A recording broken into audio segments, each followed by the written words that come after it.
le contrôle des Rothschild. Liste des banques détenues et contrôlées par les Rothschild. De plus en plus de gens commencent à comprendre que 99% de la population mondiale est contrôlée par une élite du pourcentage restant. Mais qui contrôle cette élite de 1%? S'agit-il d'une simple théorie de conspiration qui attribue ce rôle à la famille Rothschild? En effet, la famille Rothschild semble littéralement tout dominer, même l'élite du 1%. Examinons donc cette affirmation à la lumière de la liste suivante.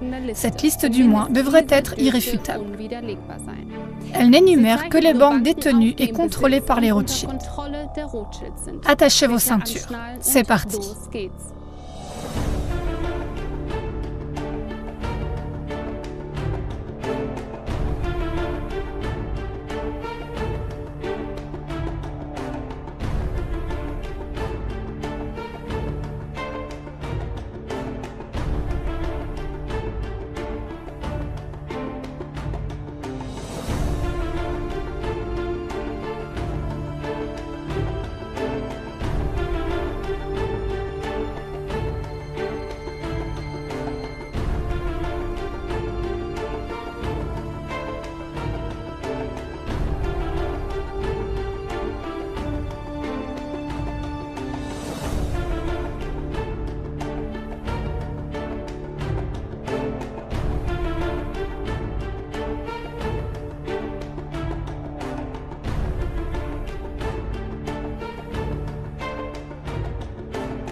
À la lumière de ces faits, on peut au moins comprendre l'affirmation selon laquelle, en coulisses, la dynastie Rothschild est sans aucun doute la famille la plus puissante de la Terre.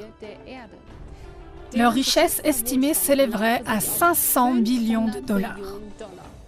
Aucun être humain ne peut rationnellement comprendre ce chiffre, car 1 billion est égal à 1 million de fois 1 million. 500 billions de dollars serait alors 500 millions de fois 1 million de dollars, donc un 5 avec 14 zéros. Bien évidemment, il est impossible de prouver de manière pertinente cette somme estimée. Avec des actifs de cette ampleur, ce patrimoine se comporte comme les bas-fonds de l'océan.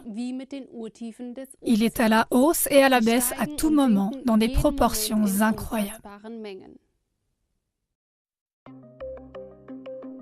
Privatiser les profits, mutualiser les pertes. Dans leur première rage, des experts financiers réveillés ont mis l'arnaque des casinos de jeux au même niveau que les spéculations reconnues et illégales des gros spéculateurs ou des traders de devises étrangères. De nombreux gros spéculateurs, d'autre part, contournent habilement la société pour leurs bénéfices de dividendes qui s'élèvent jusqu'à 500 millions de francs suisses. En d'autres termes, ils profitent de leurs bénéfices spéculatifs en toute confidentialité et sans impôt. Et maintenant, ça touche aux choses vitales. Si un gérant de casino fait faillite, cela reste son affaire privée à lui seul. Il ne peut pas répercuter de manière régressive les dettes de son casino sur la société en avançant « Je vous ai donné une part de mes bénéfices, alors partageons maintenant mes pertes spéculatives ». N'importe quel autre entrepreneur pourrait dire cela, les mêmes droits pour tous. Mais loin de là, il n'en va pas de même pour certains gros spéculateurs et traders en devises. Beaucoup de personnes de ce type, si elles ont spéculé et perdu des milliards, peuvent tout simplement transmettre leurs pertes à la société, en d'autres termes, à nous, les contribuables. C'est encore pratiqué par d'innombrables banques et compagnies d'assurance privées de par le monde.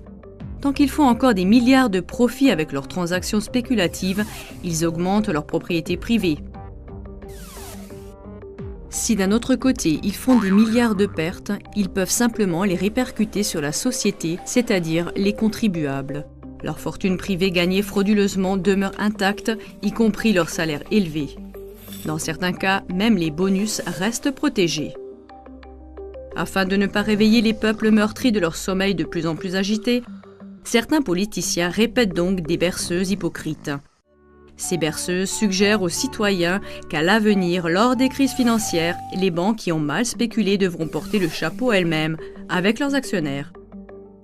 Mais les paroles sont loin d'être des actes. Dans la pratique, les politiciens se contentent encore de traiter les symptômes au lieu de s'attaquer aux véritables tumeurs cancéreuses. Les tumeurs cancéreuses sont composées des banquiers qui collectent leurs millions en salaires et bonus par des transactions spéculatives. Mais d'autres font aussi de même, d'innombrables compagnies d'assurance et de grandes entreprises telles que l'industrie pharmaceutique, les télécommunications, les compagnies d'électricité, la science, de plus en plus aussi les services postaux, l'agriculture, etc. Ils spéculent tous non pas avec leur propre argent, mais avec l'argent du peuple. Et là aussi, ils continuent de perdre beaucoup de la richesse nationale. Par la suite, ils ne disposent pas du capital action nécessaire, c'est-à-dire de fonds propres, pour pouvoir compenser leurs mauvaises spéculations.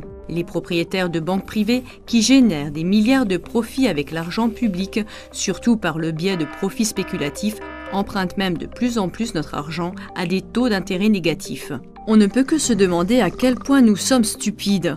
Et encore combien de temps? Quand allons-nous enfin tenir tous ces millions de spéculateurs comme lourds responsables de leurs dettes spéculatives? La seule raison pour laquelle les contribuables interviennent toujours aveuglément en faveur de tels contrevenants, c'est parce qu'ils ne savent pas du tout ce qu'ils font. L'ensemble du système monétaire a été présenté au peuple d'une manière tellement compliquée qu'ils ne peuvent plus voir à travers la fraude la plus simple. Tout critique qui qualifie de scandaleuses, voire de criminelles, des affaires bancaires, les assurances et autres spéculations similaires, a donc raison tant que les responsables privatisent encore leurs profits, répercutent leurs pertes sur la société et conservent même leurs énormes salaires et leurs bonus. Avec cette pratique scandaleuse, les banquiers ont amené le monde au bord du gouffre. Et ils continuent de le faire jusqu'à ce que le peuple s'y oppose et exige que les pertes subies par les spéculateurs des banques soient payées par les seuls opérateurs. Il en va de même pour tous les modèles économiques de spéculation et de redistribution du même type. En un clin d'œil, des milliards d'euros seraient ainsi collectés et les citoyens qui ont été lésés jusqu'à présent s'en porteraient beaucoup mieux. Mais nos propres systèmes dits de sécurité empêchent eux-mêmes toute correction. Comment est-ce possible? Tout simplement en tolérant les réseaux illégaux et secrets, c'est-à-dire les interdépendances mutuellement bénéfiques entre les contrôleurs et les contrôlés. Même avec ces interdépendances corrompues omniprésentes, la majorité reste silencieuse uniquement parce qu'elle n'est pas suffisamment informée ou qu'elle est simplement résignée, bien qu'elle soit une victime permanente de ces interdépendances corrompues. Par un tel silence, les peuples trompés ont de nouveau fait naître une convoitise encore plus grande parmi les spéculateurs des cercles de l'État, de l'économie et des assurances, etc. Ces élites, dont certaines sont déjà anciennes, sont même encouragées par le silence impuissant des peuples à poursuivre leur fraude de la privatisation et même à aller vers l'abolition de l'argent liquide, les taux d'intérêt négatifs, etc. La privatisation extrêmement astucieuse des profits et la mutualisation des pertes font partie de notre vie quotidienne depuis des décennies. Les soucis financiers croissants nous ont fait oublier que, dans des états de droit comme théoriquement le nôtre, il était d'usage, il n'y a pas si longtemps, de ne tenir pour responsables que les responsables. Les tribunaux pénaux pourraient imposer des peines allant jusqu'à 10 ans d'emprisonnement. Les contribuables devront subir les conséquences de toute cette mauvaise gestion insensée tant qu'ils ne redirigeront pas la roue de la dette sur la tête des véritables responsables. S'ils ne le font pas, les peuples se précipiteront directement avec une certitude absolue vers le prochain abîme de la dette. Et tous les gouvernements du monde le savent certainement. Néanmoins, on veut bien s'accommoder de tout cela et de bien plus encore. Notre monde est menacé existentiellement de toutes parts par les technologies, les systèmes de subvention, la privatisation et bien d'autres systèmes de mauvaise gestion hostiles à la vie. Des journées entières ne suffiraient pas à décrire tous ces systèmes de redistribution catastrophiques. Il est donc grand temps de réveiller le peuple endormi et vidé par les médias, afin qu'il se débarrasse des dettes dont il a été illégalement accablé et qu'il ramène le fardeau des dettes uniquement sur la tête de tous leurs vrais auteurs.